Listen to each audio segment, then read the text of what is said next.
మనకు స్వాతంత్రం వచ్చింది ఎప్పుడు సోదరులారా? మన బీసీలకి స్వాతంత్రం ఎప్పుడు వచ్చింది సోదరులారా?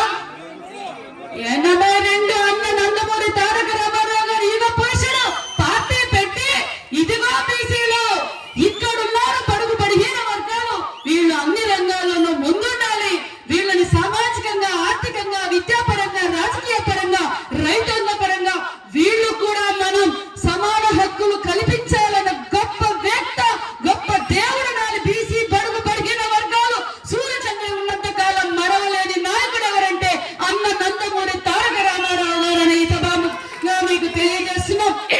మరి ఎంతో మందికి ఆ రోజు కేఈ కృష్ణమూర్తి గారు కావచ్చు, ఎర్రమ్మ నాయుడు గారు కావచ్చు, దేవేందర్ గౌడ్ కావచ్చు, ఇలాగా ఆ రోజు పెట్టిన విత్తనం ఈ రోజు చెట్టే మనం పనులు తింటున్నాం అన్న విషయాన్ని కూడా మీకు అందరికీ గుర్తు చేస్తున్నాం.